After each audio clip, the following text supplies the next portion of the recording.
Hello, friends. Welcome to another episode of Insights with me, Dean Shams. Okay, now 1 in 7 people in Singapore have experienced some kind of mental disorder. About 10% of the population suffers specifically from anxiety and depressive disorder. Uh, Even though it seems like it's a small number, but I like to believe that there's a lot of people who are suffering and it goes unreported because they are not aware that they're suffering.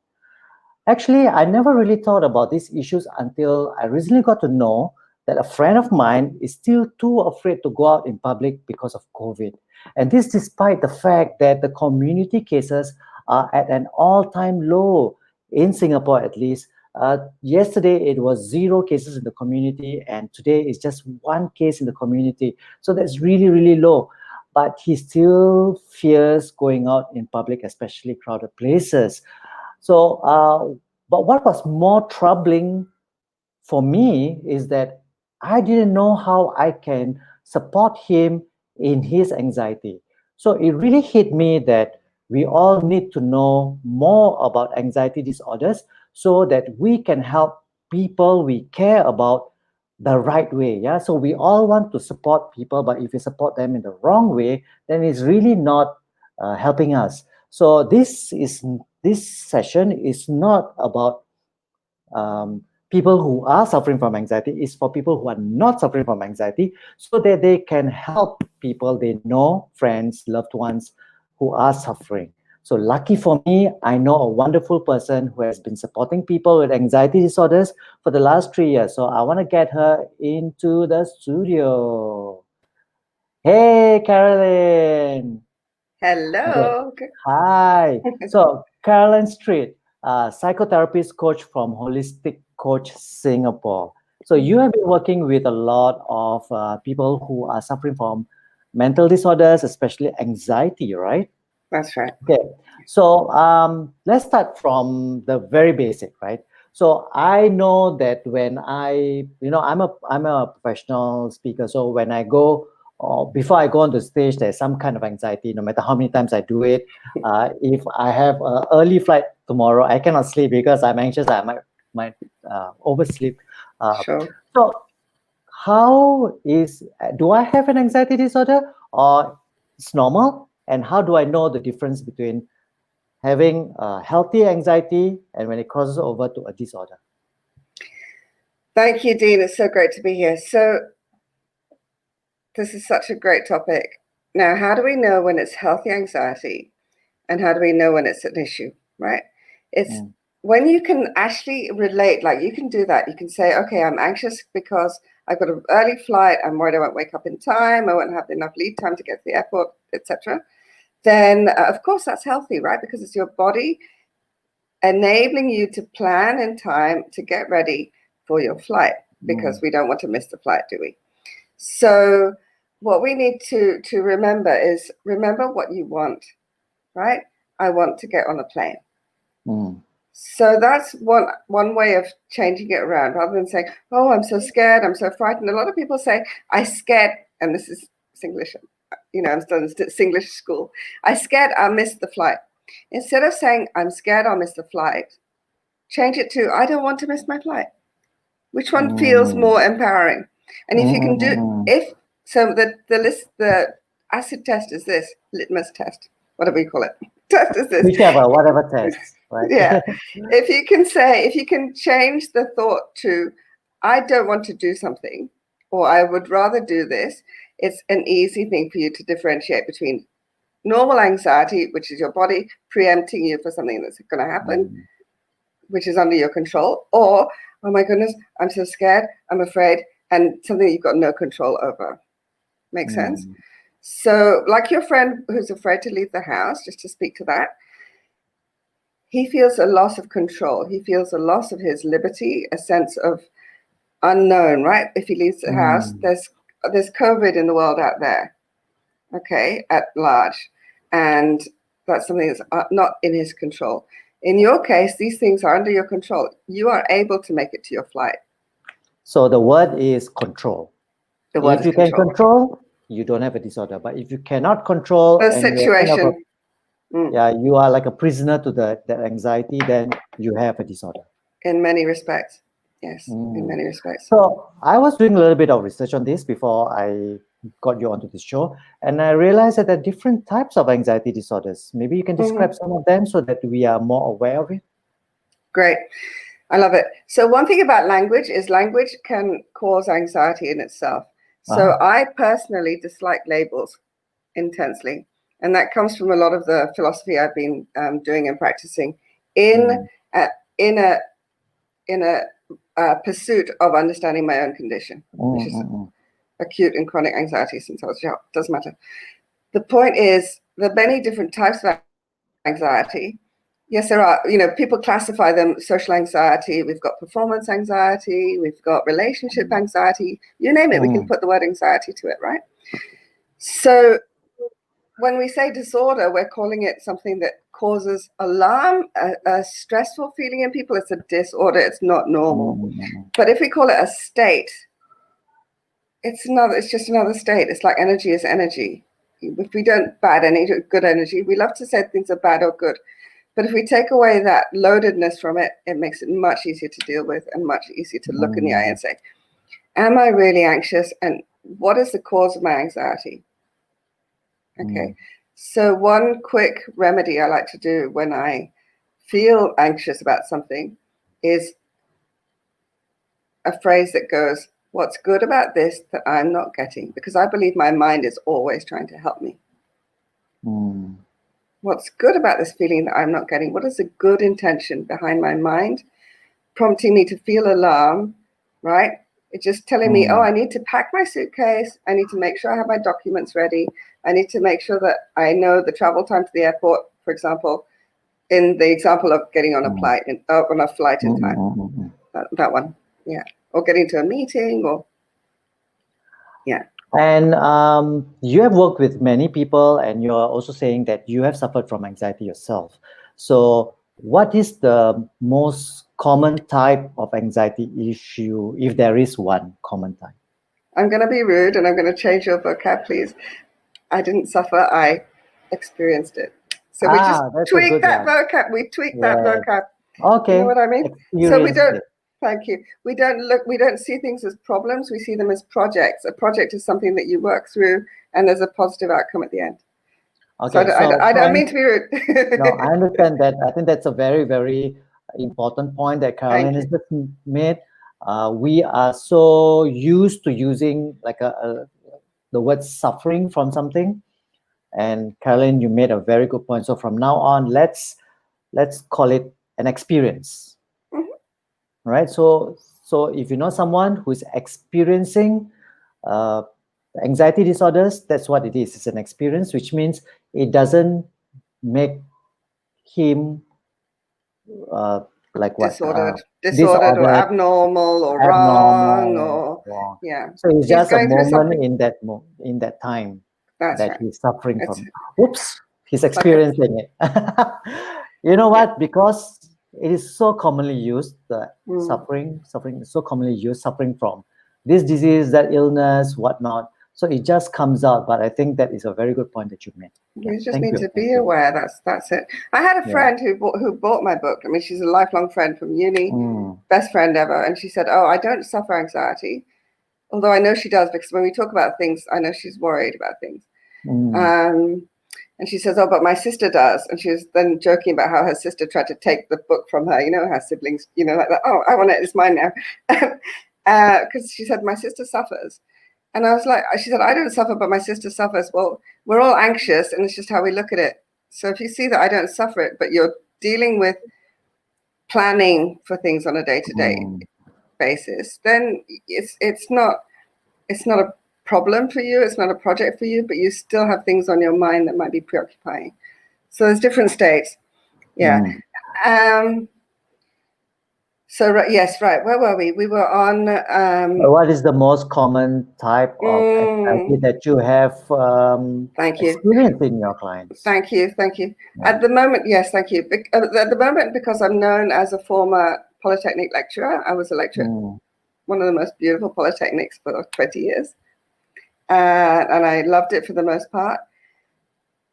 I relate very well to people in that age group, to students, okay, in the 16 to 20-ish age mm, group. mm, And so I've been getting a lot of students who in their first semester, as of April, when COVID came about and so on, were struggling and having a very hard time with virtual lessons, learning offline, learning from home, mm, and they felt that fear of missing out. They missed out on so much. They missed out on the orientation, which is where you really get the induction into school, all that rah-rah, that experience that helps you feel part of the place and that bonds you with your friends and your classmates mm, and makes you feel, you're part of this bigger institution. They missed out on all of that. They missed out on the camaraderie in lectures of saying, hey, what's church, what are you saying?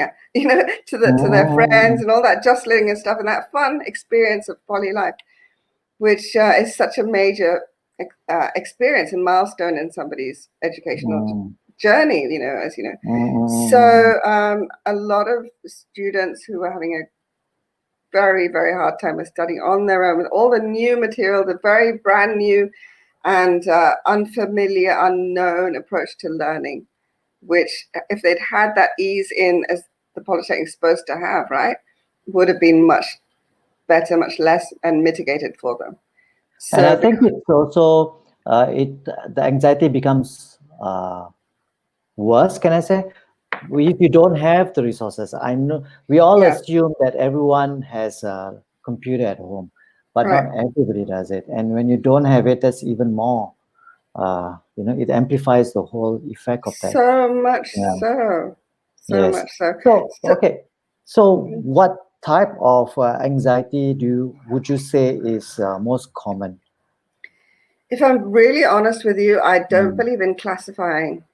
And okay. that's just me being honest. I mean, we need to classify for the sake of science, for the sake of understanding, but I believe it's a false approach. The reason Mm, is there are different situations, right? So you mm, touched on earlier on, you touched on being an amazing speaker and an amazing coach and an amazing presenter, which is, of course, you the boss, you the man.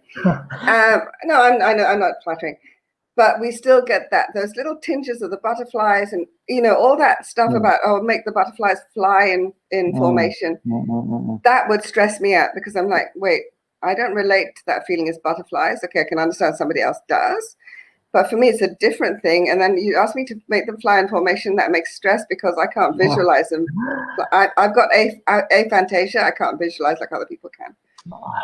Okay. So that means that many of the therapies, many of the approaches don't necessarily work for me, but I've found my Mm, way around them by using more auditory and more kinesthetic approaches. mm, Does that make any sense? So although I don't believe so much in the classification, yes, I believe that is a very important approach for many people. Social anxiety, definitely right now with COVID and all of that, is at its peak because we are afraid of hugging people. Very, very mm, close friend, 25 years friendship. We met the other day. She bought a copy of my book. In fact, she was buying the second copy for someone.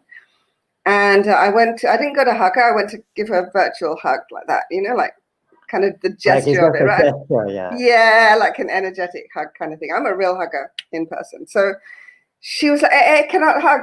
COVID, cannot hug. I'm like, Mm, yeah, but we've just been sitting beside each other with our mouths off, eating for half an hour. I found that kind of we're programmed in different ways, and when it mm. comes to a point whereby we've been told to be careful of so many things, that's been extrapolated in so many people's minds that they're now afraid of hugging it. Their good friend, and hugs are so therapeutic. Yeah. Hey, Well, you Ramesh. see, Ramesh Tarani has learned something from you. So he has changed his thoughts Here, from I might miss Jean and Caroline's session to I want to attend. So thank you, yeah, Ramesh, for being here. Right, that's that's nice. fantastic. That's Yeah. lovely. Okay. So something that I was really curious about. are people who are prone to anxiety issues. Uh, does that issue run in the family? That means maybe their parents, grandparents, so set the record Superb, straight. superb question. I can tell you from my perspective, which is empirical. Now, I have a very, my mother, bless her, she's a self-proclaimed worry wart, you know, so she'll worry about everything, anything and everything, in certain sort of spheres, if you like, certain areas. I believe it can also come when there are parents who have been super, super laid back, super, super sort of, laissez-faire, you know, things will come as they may, let the cookie crumble, c'est la vie, all that stuff. And that can cause a child to react with a lot of anxiety because the world isn't as easy and fluffy and fairy-ish as the parents perceived it, right? Because life experiences are different. So, for example, my mum being a worrywart, I'm considered a very easygoing person, very, you know, let it come, let the chips fall as they may, etc. But nobody knows what's going on inside my head. Yes. So, so when people see me being happy, jolly, and laissez-faire and all thrilled to be somewhere, it's because I've experienced the anxiety and the headache, literally, and the you know, stress of getting there because I have ADHD. The thrill of being there and being with people and having actually achieved my goal of getting there is such a happy feeling that I want to share it with everybody. And they're like, my students used to be like, Chia, you Xiao, why are you so happy? And I'm happy just because I've made it there, you know, the hell of high water and whatever else was the mental anguish causing me to feel like I wasn't going to make it. So I don't know whether that speaks to the point. Yeah. Before I forget, I just want to translate that expression for those who don't understand Singlish because it's not only Singaporeans who are tuning in. So, Che, what did you say, Che? You xiao, okay? That means, teacher, are you mad? That's a standard English version of that. Are you crazy? Are yeah. you Why are you so happy? You know, they couldn't understand that. So, yes. And it's because of many traditions. I'm not going to name any traditions that have asked us to neutralize our feelings. Yes. You know what I mean? For me, however, I believe in the access consciousness clearing. I might talk about it later. That goes, all of life comes to me with ease, joy, and glory. All of life comes to me with ease, joy, and glory. If you repeat that several times, it will clear away a lot of things. And so people with anxiety like myself, I spent 40 years trying to overcome it. I mean, I'm still trying to overcome it, you know, for people, because of course, the more you know, the more there is to know. And once you understand that, that's the key to a lot of things.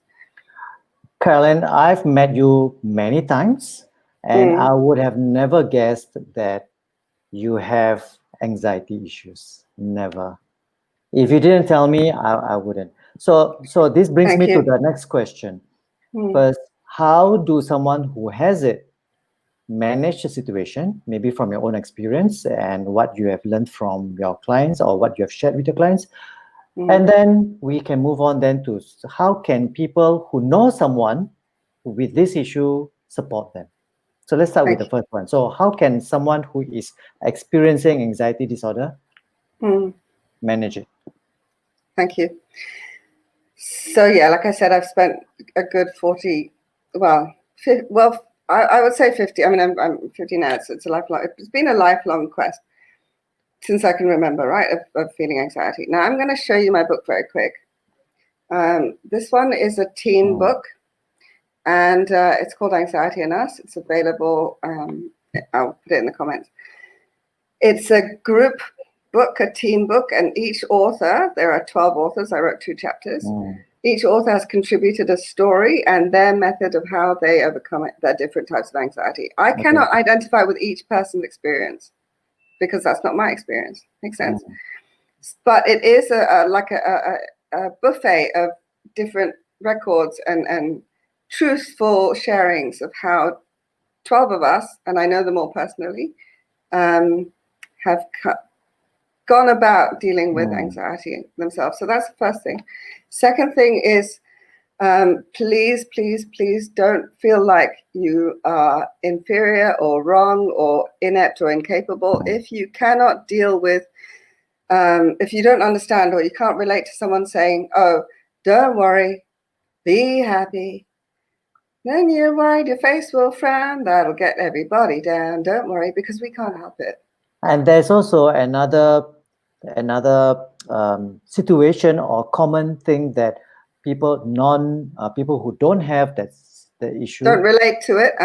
don't relate to it. They Yeah. try to use logic to kind of get you out of that anxiety. Like, oh Thank no, you. don't worry. It's like if it's for social anxiety, and I must say, before I was like totally aware about this, I have done that. It's like, oh, why are you afraid? No, they're friends. No, I will really. This for social anxiety, right? And I'll Correct. say, oh, they're friends. They are very nice people. I'll introduce them, and everything will be okay. But what I didn't realize that I'm just using logic, right, to I know. explain. Yeah. So Exactly. what can we do to support these people? That's right. Thank you. That's a great question. So what we can do to support these people is understand that they have something that you just don't. And you don't want it. I'm sure people without anxiety have their own issues. Of course they do. That we wouldn't want to have. We anxiety guys don't have or don't identify with type of thing. But anxiety is such a deep-seated, deep-rooted thing. And when you're anxious, you can't express yourself. If you're angry, you're expressing yourself, aren't you? So anger is actually easier to deal with because it's visible, it's out there, it's smashing things, it's vocally very, very strong. It's and it's socially acceptable because everyone's doing it in some form or another. We have anger management, all of that. But anxiety is very much in the mind, and it's not outwardly expressed. So there's a saying that says anxiety is just depression that is internalized, or depression is anxiety, internalized. So if I say I'm worried about this, then I'm worried about it and I'm worrying about it, but I can't.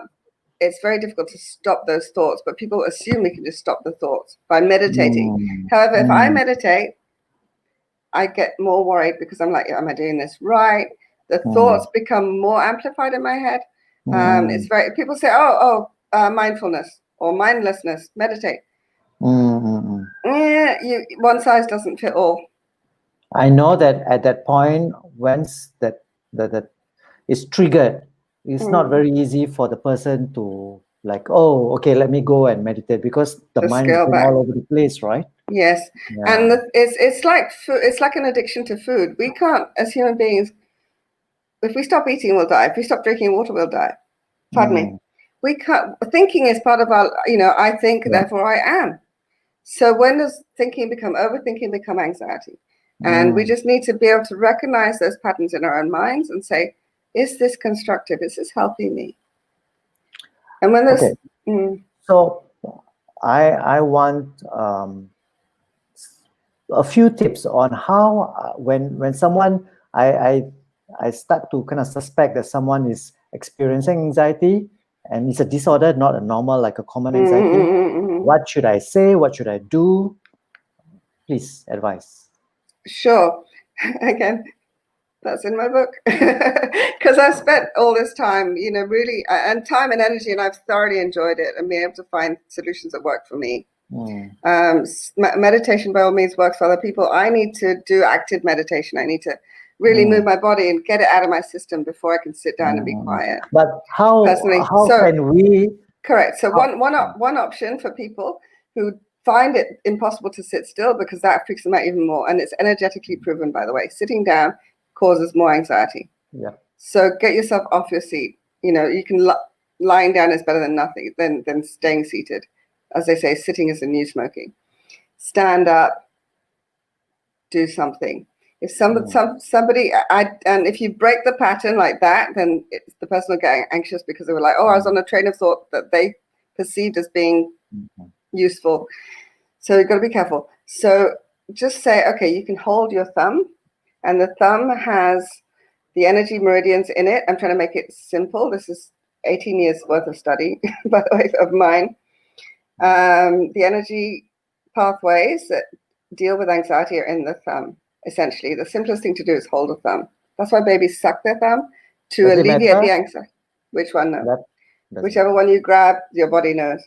The babies suck their thumb in order to harmonize their anxiety. Please never stop a baby from sucking its thumb or its fingers. Each digit, the thumb anxiety, index finger fear, middle finger anger, ring finger sadness, right? Suffering. And this finger is for, it's very hard to translate from the Japanese, but trying to, when you've got a mask on, when you're not being yourself, inauthenticity is stressful. Okay. And this is the all-encompassing. So just hold the thumb. But it's very hard to tell somebody to hold the thumb because they'll be like, why, who, when, what? Because I deal with anxious people, they're very, very anxious. And so they're like, why are you telling me to hold my thumb? What are you trying to do? What's going on? They will look at the negative side of it rather than assuming that you have positive intentions. So just be careful to say, oh, feels like you're overthinking this a little bit. And, is that thought constructive for you if you're in a coaching situation, right? So, but if I have a friend who is starting to have these anxiety attacks, what can I say or what can I do to support this person?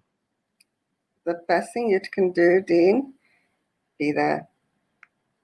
Just be quiet there while they ride through. Right. Ask them, do you want me to talk? Do you want suggestions? Do you want company? Ask them. Because sometimes somebody else's voice is just adding to the noise that's in the head, or we feel like we have to help you manage us, and that adds to the stress. Makes sense? Yeah. So many times people with anxiety feel like a burden, and just to be with them, that's the greatest help you can give somebody, to just be with them. And just ask, would you rather I was quiet or would you rather I suggested something? If they say, please suggest something, I'm going nuts. You can suggest that they hold their thumb, or there's many different things. There's emotional freedom technique, the simplest of which is just to tap here on the blade of the palm outside, karate chop point, as it were. There's the body knows. Okay, so sitting on the hands is very, very calming. It used to be a punishment in schools, sitting on the hands. Some of us know this. And so also, you put your palm under your literally sit on your bums, sit on your hands. Yeah. There's no must, shoulds, coulds, woulds. Just sit on your hands. As simple as that. To keep it simple, the simpler the better. There's many techniques. I put them in my book. There's if you've got more time, you can walk it through. Like I was saying, walking helps a lot. Some people say go out to nature. Well, then you have the stress of, okay, where's the best nature spot? How do I get there? It's more logistics you've got to deal with your head. We want something here and now that we can apply instantly. First thing, get off your seat, because sitting down is relating to the anxiety. Partly another reason, right? We're sat down on our computers all day now, exacerbating the anxiety, because that's how the energy works. That's in short. And again, we go. So I have another question. I've come across reports, articles online that the young people, you mentioned this before, but is it a trend that teenagers and young adults are increasingly having this kind of disorders? Is this really a trend, or is it just a hearsay? Well, I wouldn't know, simply because I've been dealing with anxious teenagers for since 97, when I joined the most beautiful polytechnic in this country, because I've been dealing with anxious teenagers, be it teaching them foreign languages, be it teaching them public speaking, which I was in charge of for 10 years. And by nature, right, teaching somebody public speaking means you've got to hear them out. You're giving them the stress release by listening to them. So again, a listening ear, just that company works wonders, and giving them the space to express themselves. So if they want to talk.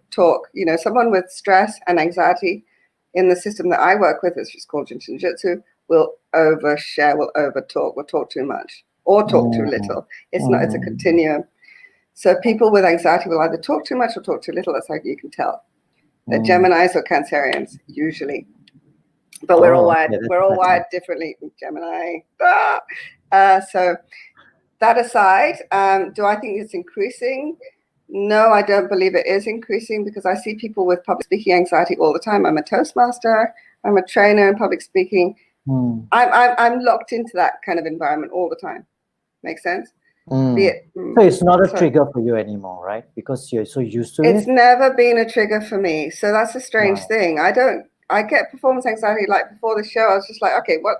Then I know, okay, my body's just telling me I'm feeling anxious. My body's telling me to plan, to pace myself, to get ready so that I'm good to go. Okay, Ramesh Torani has a question. Let me just read it out. I get pretty anxious when I begin judging myself or judging others. For example, when I feel that I or someone else is not good enough, or he or she is being stubborn, etc. Do you have a simple strategy to manage this? Ramesh, man, my favorite guys ever on this planet. Okay, lovey. So there's two things there, right? You get pretty judging yourself, judging other people. The first one is very easy to manage. So okay, I'm going to talk about introverts and extroverts here, okay? Ambiverts, sorry. Just hold on for a second. So, right, whether you identify as extrovert or introvert or ambivert or switching, whatever, doesn't matter.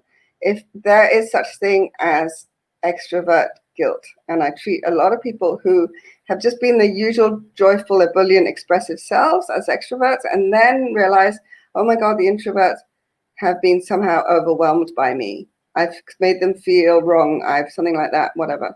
And the introverts are like, they're anxious to even get going. So the extroverts tend to get anxious after the event, judging themselves. In which case I say, write down 3 good things you did in that event or speech.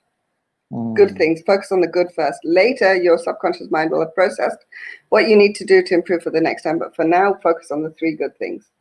Okay? So for Ramesh, when you're judging yourself, just focus on the positive. This is where positive things come good, because you're looking at the positive aspects of something that's factual. And judging other people, okay, that Ramesh, you're the one that with the awareness. You say that it's judging. So how can we dial down judging, not dodging, judging, is to dial it down and say, okay, what comes before judging? Before judging comes observing. You're observing other people, right? So it sounds like frustration. Now, one tool that I love to use is when I see something I admire in somebody else, that's something that I want to acknowledge about myself, or I want to get that skill, that ability. So what ability is it in the other person that you would like to have, Ramesh? Right? When you're judging somebody for being stubborn, are they being stubborn? What's the positive? To look at the positive intention. What is their positive intention that makes them appear stubborn to you? What is going on in their head? So if they're being stubborn, they are still not convinced by what you're saying. Okay, now I've done NLP to master prac ADHD. I did it twice. And it's useful for many people. I experience ADHD on a daily basis. And sometimes it doesn't work because we have inexpressible, is that a word? Things going on that don't enable us don't help us to explain it to another person. Okay, so I'm assuming that all this good information is in your book, right? So no, it's not. No. Okay, so that No, means it is. Majority it is? is, yes. Yeah. Okay. Majority is. So I know you mentioned about your book a bit earlier. So let's talk about your book. Show your book, please, and then say what's in it and what can people look forward to reading inside. So it looks like this, and it's available on Amazon. And the reason being, my publisher is one of the contributors, Elle Edwards, and she's in the UK. She's in Wales. So I have to order the hard copies from Amazon, and the price is $17.40, depending on the shipping costs, right? It's available in the bookshop, Epigram Bookshop, which is opposite the Maxwell Food Center beside CPF Maxwell. Hugs Epigram Bookshop, and the price on that is $21.70. If I'm not mistaken, I was in there yesterday. They've got very limited copies. So it is available in a bookshop. Woohoo! In the book, and the only reason why I'm saying this is in the book I did not mention extrovert and introvert and ambiverts and that spectrum, because that's another conversation entirely that I want to do proper justice to. And it just happened that none of the authors covered it in this book. The other one is the Enneagram, which I want to put in as well. All So right, nice. it really So is enough that to means start with. people have a reason to contact you and get to know more about this issue. So Sure. how to connect with you, Carolyn? So it's carolinstreetjones@gmail.com. So thank you Yeah. so much, friends. So you've heard from the expert. She knows anxiety not just as a person who's supporting anxiety, people with anxiety, but also she has experienced it. I almost said the S word, right? Okay. So yes, thank you so much. Now I know how to respond to people who are saying that they're anxious. Stop using logic. It's not going to work. Let's that's your ask them. logic, not theirs. Yes, ask how do you want to be supported? How can I help at this point in time? So very good, Carolyn. Excellent. Thank you so much. You've given us so much to think about, and now I can help someone better the right way. So Okay. with that, friends, thank you, and go and look out for people, because a lot of them don't even realize that they're suffering from. Whoops, I said the S word again. They're experiencing anxiety disorders. So uh, now you have enough information to at least have the first level of support. So with that, thank you and enjoy the rest of the day. Goodbye. Bye bye.